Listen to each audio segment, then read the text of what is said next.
Oh, here we are. I know it's our favorite day of the year at WCBS. The one day out of the entire year we can guarantee there will be good news because it's the news we bring you every year from our partners at WhyHunger. And look who's joining me here, down from the chopper. Hello, Tom Kaminski.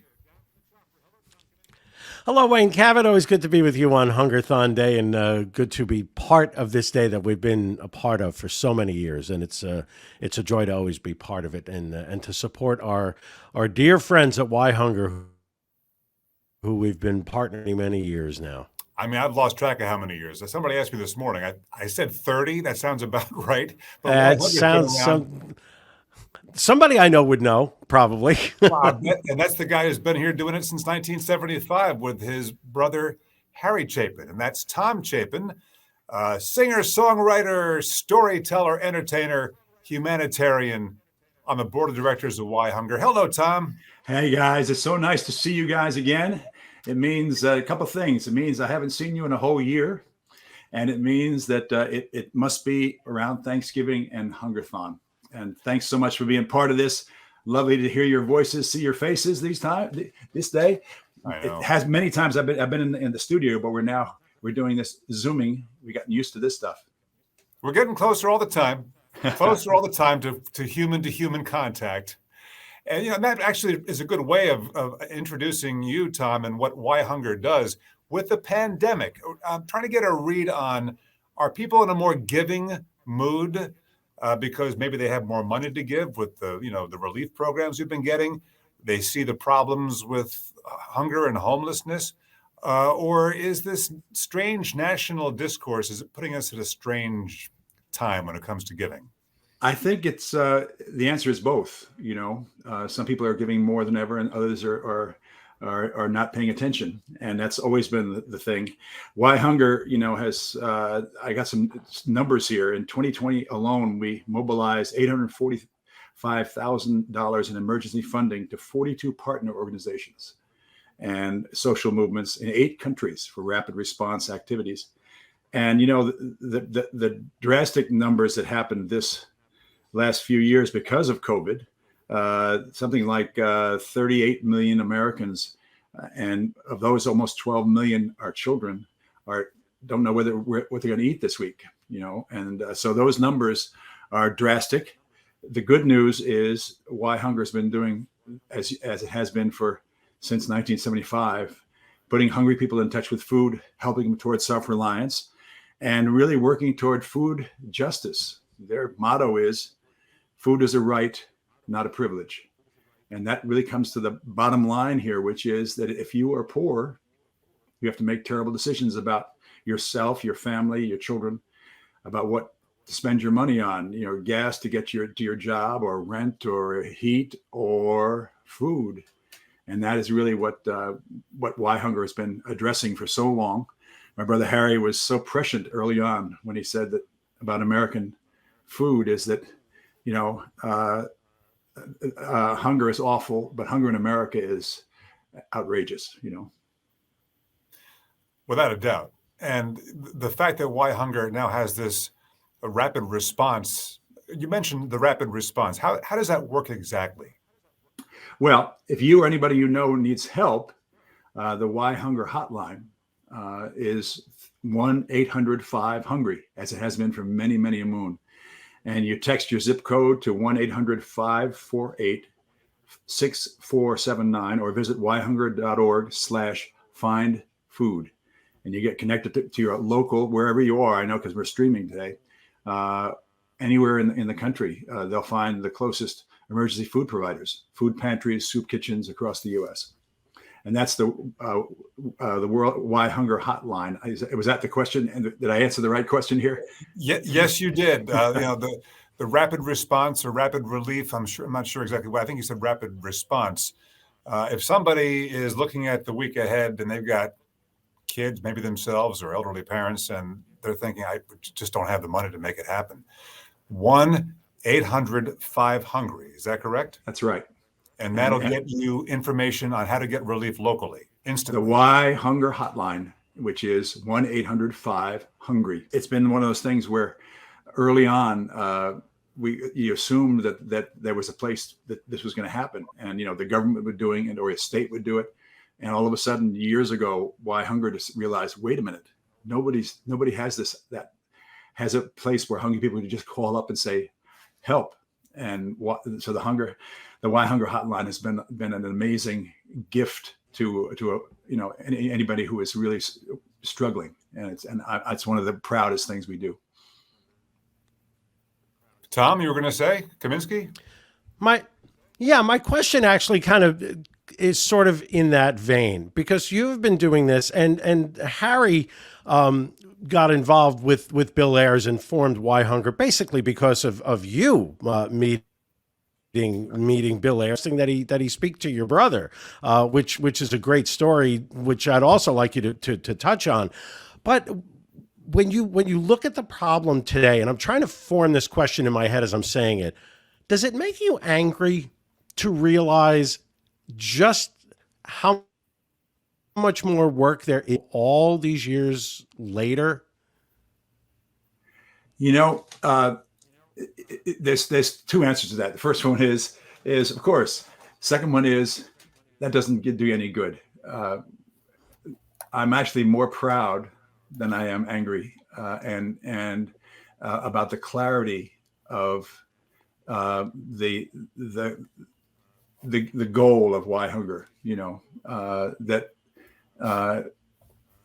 If you think about it, how ridiculous it is in this country that is so rich, that so many are hungry, and it really has to do with good jobs, poverty, those kind of things. Not an easy solution, no easy solutions, but it's really it's one of the proudest things I do is be part of this. It informs my life. Every time I look at my kids and think about other kids who are not hungry, my grandchildren, and you think, wow. And every time I start talking about WhyHunger, I get a little, verklempt, whatever it is, verklempt, whatever. I get a little bit moved by the fact that this has been an ongoing thing that I've been a part of for so many years, that does such good work.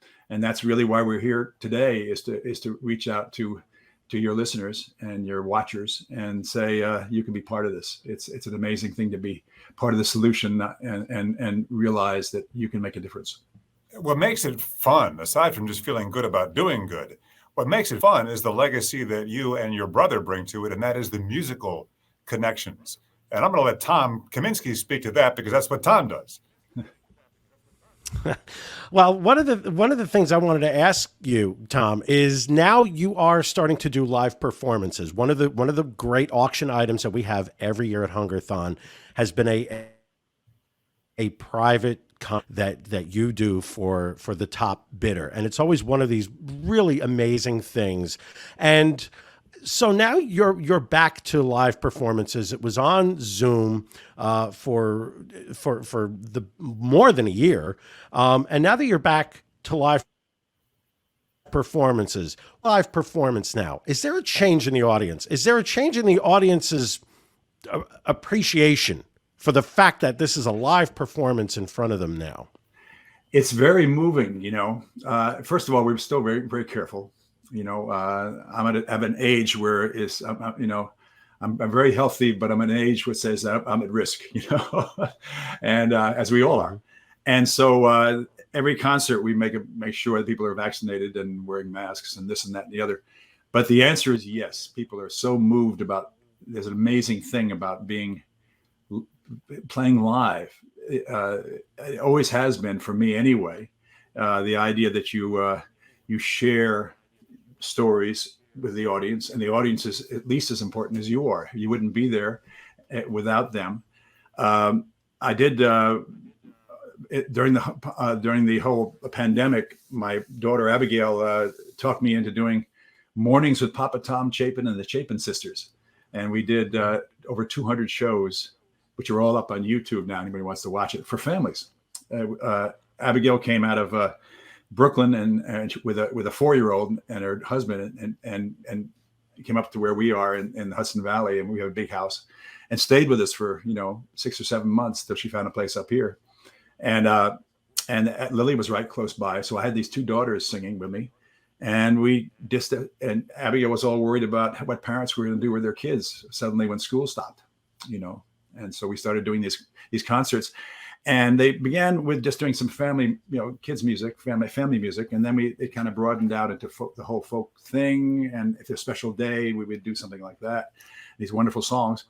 And we talked about WhyHunger a whole lot on that, and the great work we were doing.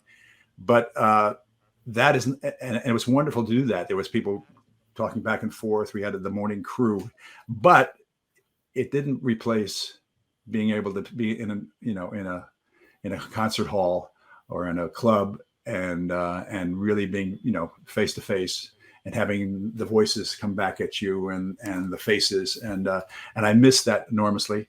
I have 3 more shows this year, and then in the spring we're hoping to do some things. I'm going to be doing a little tour with Janice Ian and Livingston Taylor, if God willing, and the creek don't rise and Delta don't rise. But I've got playing here in Piermont, New York, at the Turning Point on the 28th and 29th, our annual holiday festival with my band, Michael Mark and John Colbert, who are the ones that you're bidding on for this concert. And if it's in the tri-state area, we'll try to do it live, depending again on the pandemic, and we'll certainly do a Zoom if it's necessary. And if you're anywhere else, the great thing about this is if you're in California or Oregon or Peoria or Florida, we can do a concert for you like this, and which is nice, because in the old days it was only the tri-state area that could bid on this. Boy, if only you had a guitar with you, we could get a sense for what it might be like. Well, let's see. I happen to be not in your place, but I happen to be in my place, and I got a big 12-string here.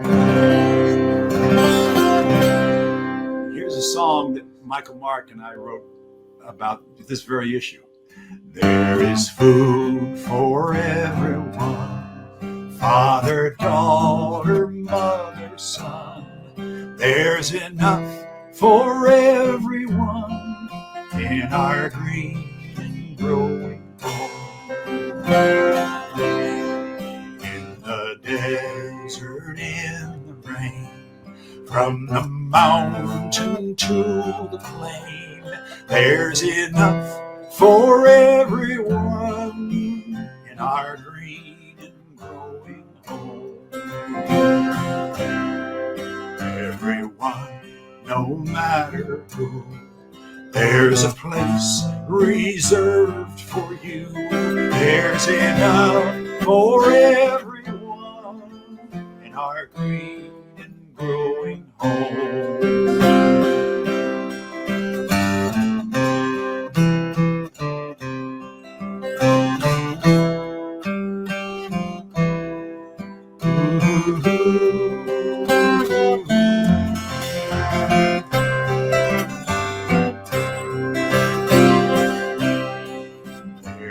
Food enough to share, up to us to get it there. There's enough for everyone in our green and growing home. There is food for everyone, father, daughter, mother, son. There's enough for everyone in our green and growing home, in our green and growing home. Here's an old favorite that Harry wrote for my TV show back in the 70s. TV show, it's called Make-A-Wish. Maybe old timers might remember it on Sunday mornings. The song goes like this. It's become the Chip and Anthem. We sing at weddings and funerals and concerts, and often on hunger benefits and hunger. And all my life's a circle, the sunrise and the sundown. The moon rolls through the nighttime till the daybreak comes around. All my life's a circle, I can't tell you why. Seasons spinning round again, the years keep rolling but the years keep going by, and the years keep on rolling by, bye, bye, bye, bye, bye.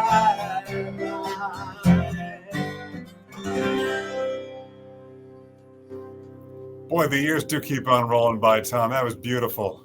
Hey, how many years have we been doing Why Hunger? Tom and I, Kaminski, were just talking about it before you came on. How many years have you guys been doing it? Yeah, You know, well, you've been doing it since '75, right? Yeah. Well, the first Hungerthon was probably 70, a little later, 78 or 79. It was on NEWFM, remember?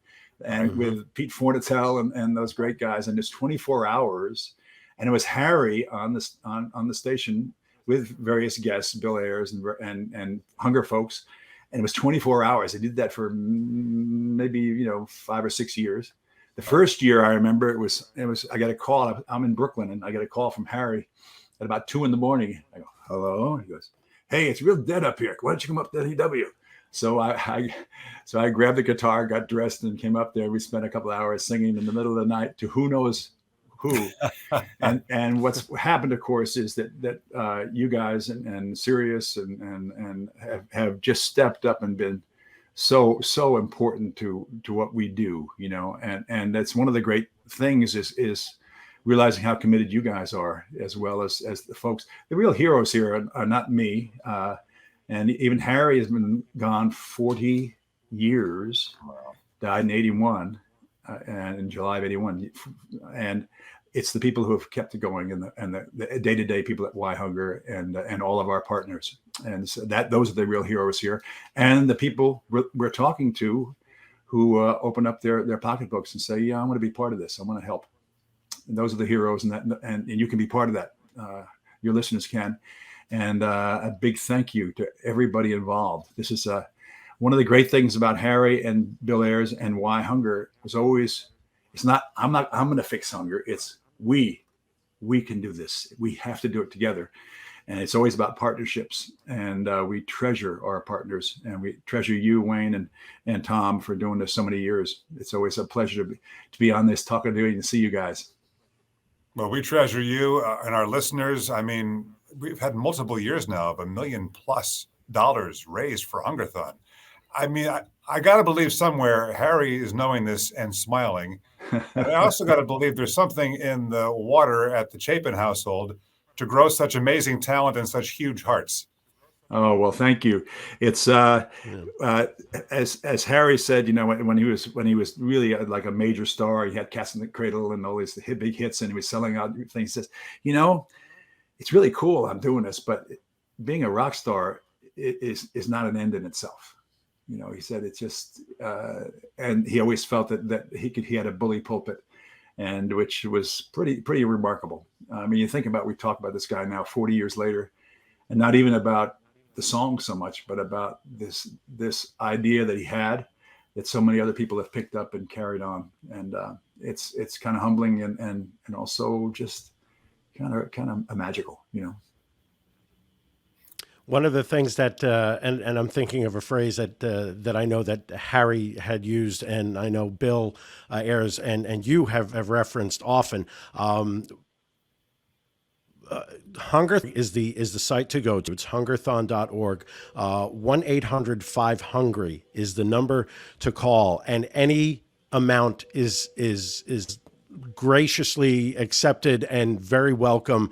And I'm thinking of I mean, we have so many amazing people who donate so much every year. And it's always, when we would work the phone rooms, a number of years ago, it was the $5 and $10 and things. And the phrase always comes back to me that Bill has referenced and you've referenced, that Harry had said, you can always count cheaps.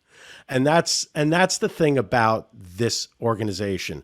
And as Bill has said to me, and Wayne, you said Harry must be proud. As Bill has said to me, Harry's watching from the cheap seats. And that's what it's down to. So, we appreciate every single donation that comes in to this cause, which is really near and dear to our hearts. Amen to that. Tom Chapin, God bless you. And people can start bidding on the auctions. By the time this is seeing the light of day, it'll be up and live everywhere. Great. So do it. Thanks so much, gents. Great to see you. Have a great Thank you, Tom. holiday and next year let's hope we come out of this craziness and to a bright sunshine. Hungerthon's our favorite day of the year. Thanks to you guys. Tom, thank is. you. Thanks so much, Thank guys. you, Wayne. Thank you, Tom.